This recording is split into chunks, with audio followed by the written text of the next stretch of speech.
Hello दोस्तों, daily Anupama serial के लिए हमारे चैनल को सब्सक्राइब करें। आज के एपिसोड की स्टार्टिंग में हम पराग को, गौतम को और अनिल को देखते हैं। गौतम पराग को बोल रहा होता है, डैड हम मुंबई वाले शोरूम की ओपनिंग शादी से पहले करें या शादी के बाद करें। तभी प्रेम घर से जा रहा होता है तो अनिल प्रेम को अपने पास बैठा लेता है।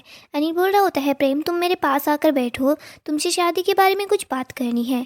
तो प्रेम बोल रहा होता है, नहीं काका, मैं अभी नहीं रुक सकता, मुझे अभी जाना होगा, काम है, हम बाद में बात कर लेंगे।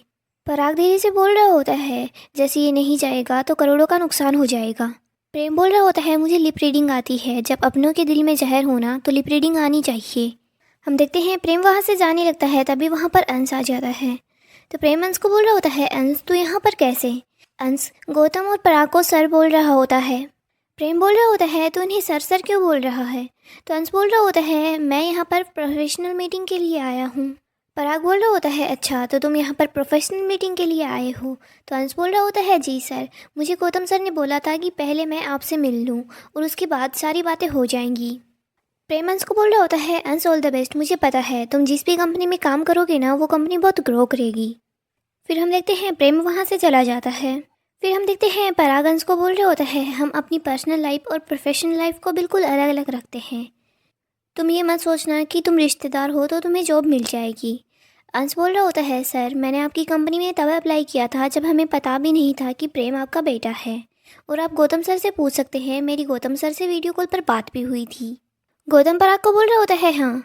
हम देखते हैं अंश बोल रहा होता है, सर मैं ये सोचकर नहीं आया था कि रिश्तेदारी है तो मुझे जॉब मिल जाएगी, मैं बस ये चाहता हूँ कि मेरी वजह से राही और अंश को कोई भी प्रॉब्लम ना हो। अगर आप चाहते हैं कि मैं यहाँ से चला जाऊँ तो मैं चला जाता हूँ।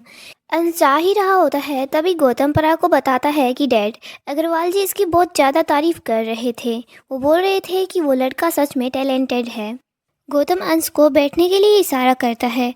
गौतम पराग को बोल रहा होता है, डैड मैंने आपसे ही सीखा है, कंपनी के लिए सबसे पहले एम्प्लॉय का टैलेंट देखना चाहिए। पराग बोल रहा होता है, जमाई जी अगर आपको इसके टैलेंट पर इतना भरोसा है तो मैं कौन सा मना करने वाला हूँ। पराग अंश को बोल रहा होता है, तुम मंडे को ऑफिस आ जाना, हम तुम्हारी जॉब प्रोफाइल देख लेंगे और पैकेज के बारे में भी डिस्कशन कर लेंगे। अंश बहुत खुश हो जाता है। अंश उन लोगों को थैंक यू बोल रहा होता है। पराग अंश को बोल रहा होता है, लेकिन एक बात को याद रखना, ऑफिस के अंदर सिर्फ तुम हमारी एम्प्लॉय हो, कोई रिश्तेदार नहीं हो। और हाँ, प्रेम को किसी भी ऑफिस के मामले में तुम इन्वॉल्व नहीं करोगे। अंश बोल रहा होता है, सर अगर आप नहीं बोलते तो भी मैं ऐसा नहीं करता। इसके बाद अंश वहाँ से चला जाता है। मोटिबा पराग को बोल रही होती है, पराग हम कभी भी तुम्हारे किसी काम के बीच नहीं बोलते हैं, लेकिन उस घर के लड़के को नौकरी देना ये अच्छी बात नहीं है। गौतम बोल रहा होता है, मोटिबा कंपनी को चलाने के लिए अच्छे एम्प्लॉयज़ की ज़रूरत होती है और अंश सच में बहुत टैलेंटेड है, वो हमारे काम आएगा। पराग बोल रहा होता है, बा अगर उसे नौकरी नहीं देते तो प्रेम और ज़्यादा नाराज़ हो जाता, ये भी एक वजह है उसे नौकरी देने की। मोटिबा बोल रही होती है, उस घर से एक रिश्ता जुड़ रहा है, मैं नहीं चाहती उस घर से और भी कोई रिश्ता जुड़े। आगे हम प्रेम को देखते हैं। प्रेम वापस घर आ जाता है, वो जीप की चाबी ढूंढ रहा होता है। बादशाह घर के अंदर ही खेल रहा होता है, तो प्रेम बोल रहा होता है, तू यहाँ पर मत खेल, अगर कोई चीज़ टूट गई तो तुझे डांट सुनने को पड़ेगी। तभी हम देखते हैं बादशाह की बोल एक गमले को जाकर लग जाती है और वो गमला नीचे गिर जाता है। प्रेम उस गमले को ठीक करता है तो प्रेम देखता है उस गमले की मिट्टी के अंदर खूब सारी दवाइयाँ पड़ी है। प्रेम को याद आता है, ये तो वही दवाइयाँ हैं जो मैंने मोटी बा को दी थी। प्रेम को बादशाह की बात भी याद आती है। बादशाह ने प्रेम को बोला था कि प्रेम भैया मोटिबा को कुछ नहीं हुआ है। हम देखते हैं प्रेम वहाँ से चला जाता है। हम मोटिबा और पराग को देखते हैं। पराग मोटिबा को बोल रहा होता है, बा आप रेस्ट करो, अभी डॉक्टर आ ही जाएगा। तो मोटिबा बोल रही होती है, तुमने डॉक्टर को क्यों बुलाया है। पराग बोल रहा होता है, मोटिबा आप क्या बोल रही हो। तो मोटिबा बोल रही होती है, अगर मुझे कुछ हुआ ही नहीं है तो फिर डॉक्टर आकर क्या करेगा।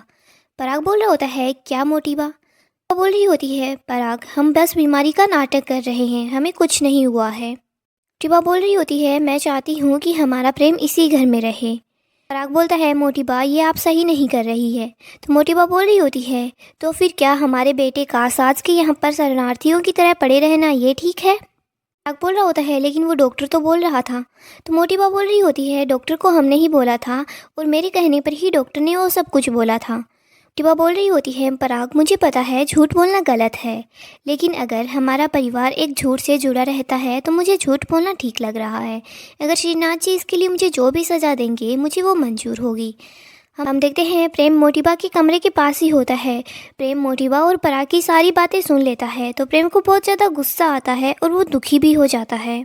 आगे हम देखते हैं प्रेम घर से बाहर होता है। प्रेम सोच रहा होता है मेरे साथ इतना बड़ा धोखा किया है। मैं सिर्फ मोटिबा के लिए ही तो उस घर में वापस आया था, लेकिन मोटिबा ने ही मेरे साथ ये सब कुछ किया। प्रेम सोच रहा होता है मैं तो इतने गिल्ट में था कि मेरी वजह से मोटिबा की तबीयत खराब हो गई। मिस्टर कोठारी ऐसी हरकत कर सकते हैं, लेकिन मोटिबा भी ऐसी हरकत करेगी, मैंने ये कभी नहीं सोचा था। प्रेम सोच रहा होता है मैंने सबसे ज़्यादा भरोसा मोटिबा से ही किया और मोटिबा ने ही मेरे भरोसे को तोड़ दिया। फिर प्रेम बोल रहा होता है मैं इतना पागल क्यों हूँ, लोगों की बातों में इतना जल्दी कैसे आ जाता हूँ, मैं तो हूँ ही बेवकूफ़। मैंने तो सोचा था कि मैं और राही दोनों मिलकर नई शुरुआत करेंगे, सब कुछ भूल जाऊँगा, राही के साथ मैं खुश रहूँगा, लेकिन ये लोग तो इस चीज़ के लायक है ही नहीं। प्रेम बोल रहा होता है अब मैं और राही उन धोखेबाजों से दूर रहेंगे, मैं कभी भी उस घर में लौटकर नहीं जाऊंगा। प्रेम राही के पास एड्रेस मैसेज करता है। हम देखते हैं राही उस एड्रेस पर पहुंच जाती है। राही सोच रही होती है ये घर किसका है और प्रेम ने मुझे यहाँ पर क्यों ही बुलाया है। तभी हम देखते हैं प्रेम वहाँ पर आ जाता है। प्रेम के पास उस घर की चाबियाँ होती है। प्रेम बोल रहा होता है मुझे पता है तुम यही सोच रही हो ना कि मैंने तुम्हें यहाँ पर क्यों बुलाया है, दूसरों के घर पर तो सब बुलाते हैं, मैंने तुम्हें तुम्हारे अपने घर पर बुलाया है। प्रेम बोलता है राही ये हमारा घर है, शादी के बाद हम कोठारी मेंशन में नहीं रहेंगे, हम यहीं पर रहेंगे। इसके बाद प्रेम वो चाबियाँ राही को दे देता है। आगे हम पराग को देखते हैं। पराग बोल रहा होता है क्या सच में? तो गौतम बता रहा होता है कि हाँ मुझे ब्रोकर ने खुद फ़ोन करके बताया है कि प्रेम राही को फ्लैट दिखाने के लिए गया है। पराग बोल रहा होता है लेकिन बा ने तो बोला था कि प्रेम शादी के बाद इसी घर में रहेगा। इधर हम देखते हैं राही प्रेम को बोल रही होती है प्रेम तुम ऐसा क्यों बोल रहे हो, कुछ हुआ है क्या? प्रेम बोलता है वही हुआ है जो हमेशा मेरे साथ होता हुआ आया है, मेरे साथ फिर से एक बार धोखा हुआ है। प्रेम बोल रहा होता है पिछली बार मुझे पराग कोठारी ने धोखा दिया था, लेकिन इस बार वसुंधरा कोठारी ने धोखा दिया है। प्रेम बता देता है कि मोटिबा बीमारी का सिर्फ नाटक कर रही है। मोटिबा ने सिर्फ हमें कठपुतलियों की तरह यूज किया है। रिश्तों की डोर तो हर घर में होती है, लेकिन कठपुतलियों की तरह नचाया सिर्फ कोठारी हाउस में जाता है।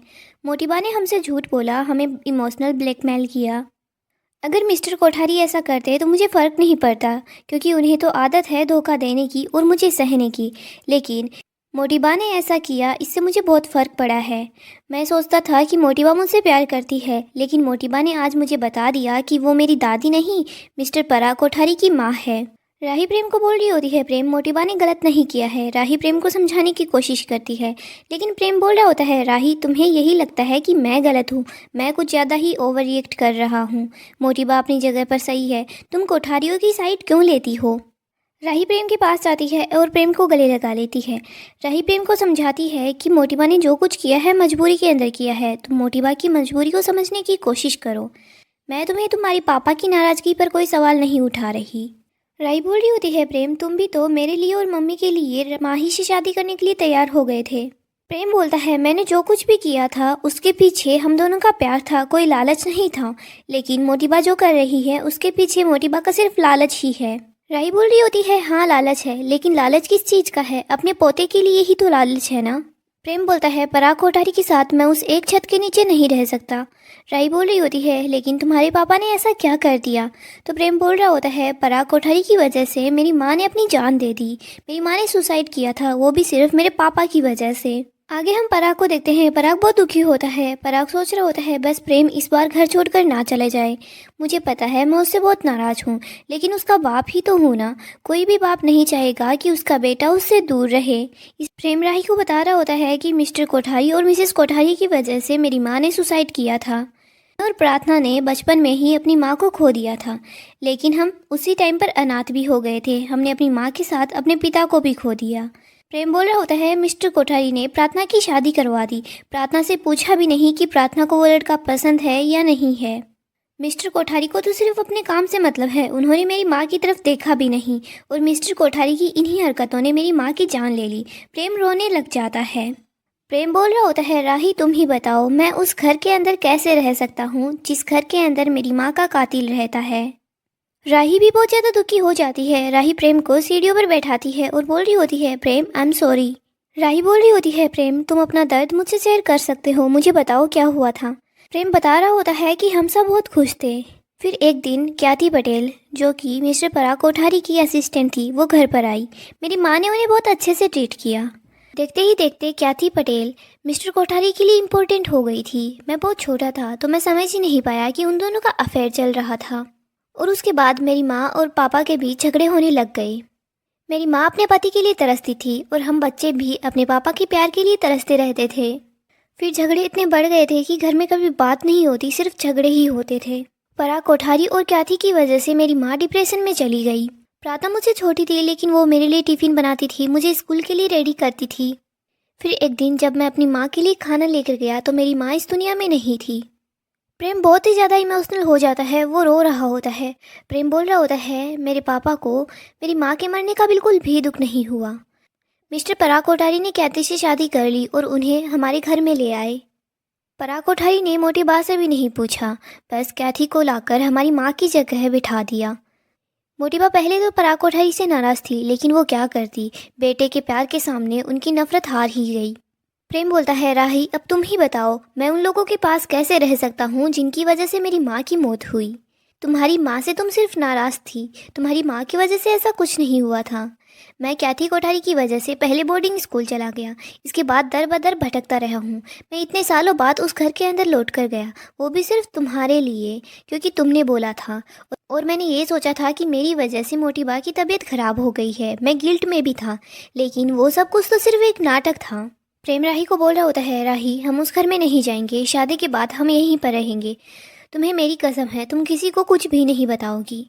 शादी के लिए मोटी बा, काका काकी, बादशाह राजा, ये सब लोग बहुत ज़्यादा एक्साइटेड हैं। शादी हो जाने के बाद हम लोग यहीं पर आकर शिफ्ट हो जाएंगे। आगे हम मोटी बा को देखते हैं। मोटी बा अनिल और मीता को बोल रही होती है कि हम प्रेम के पूरे कमरे को फिर से डिजाइन करवा देते हैं। हम देखते हैं क्याथी भी वहीं पर होती है। क्याथी बोल रही होती है, बा आप एक बार राही से उसकी पसंद के बारे में भी पूछ लेना। मोटी बा बोल रही होती है, ये कमरा सिर्फ प्रेम का है, तो सिर्फ प्रेम की पसंद से ही इस कमरे को तैयार किया जाएगा। पराग वहाँ पर आता है। पराग बोल रहा होता है, मोटी बा आप भूल जाइए, राही शादी के बाद इस कमरे में क्या, इस घर में ही नहीं रहने वाली है। प्रेम और राही दूसरा घर ढूंढ रहे हैं, वो शादी के बाद वहाँ रहेंगे। ये बात सुनकर मोटी बा और घर के बाकी के लोग बहुत ज़्यादा हैरान हो जाते हैं। मोटी बा बोल रही होती है, ऐसा कुछ नहीं होगा, राही को हमने खुद बोला था कि राही शादी के बाद इसी घर में रहेगी। पराग बोल रहा होता है, मोटी बा ब्रोकर ने खुद दामाजी को बताया है कि प्रेम राही को घर दिखा रहा है। मोटी बा बोलती है, मुझे लगता है उस लड़की ने और उस लड़की की माँ ने प्रेम को कोई उल्टी पट्टी पढ़ाई होगी। पराग बोल रहा होता है, वो दोनों माँ बेटी प्रेम को हमसे छीनना चाहते हैं। मोटी बा बोल रही होती है, लेकिन हम ऐसा कुछ भी नहीं होने देंगे। अपकमिंग एपिसोड में हम देखेंगे प्रेम की शादी की रस्में शुरू हो जाती है, जहाँ पर हम देखते हैं सा फैमिली के सब लोग कोठारीज के यहाँ पर आ जाते हैं। मोटी बा बोल रही होती है, अब तुम लोग जल्दी से अपने फ़ोन यहाँ पर रख दो, शादी की रस्मों की टाइम पर कोई भी फ़ोन में ध्यान नहीं देगा। हम इधर देखते हैं राही सोच रही होती है, मुझे बस प्रेम को देखना है। राधा राही के पास वीडियो कॉल करती है तो राही प्रेम को देख रही होती है। इधर प्रेम बोल रहा होता है, राही यहाँ पर क्यों नहीं आई। तो मोटी बा बोल रही होती है, दुल्हन का यहाँ पर कोई काम नहीं होता। मोटी बा बोल रही होती है, शादी की इस रस्म में लड़की के पिता लड़के के पैर धोते हैं, क्योंकि राही के पिता नहीं है तो मैं चाहती हूँ हसमुख भाई प्रेम के पैरों को धोए। अनुपमा बोल रही होती है, नहीं ऐसा नहीं होगा, अगर राही के पिता नहीं है तो ये रस्म राही की माँ कर देगी। अनुपमा बोल रही होती है, मैं प्रेम के पैर धोऊंगी। लेकिन मोटी बा को ये बात बिल्कुल पसंद नहीं आती। मोटी बा तो बार बार साह फैमिली को नीचा दिखाने की कोशिश करती है, इसीलिए मोटी बा ये सब कुछ कर रही होती है। दोस्तों, डेली अपडेट के लिए आप हमारे चैनल को सब्सक्राइब कर लें, और अगर आपको वीडियो पसंद आया है तो प्लीज़ वीडियो को लाइक भी कर दें।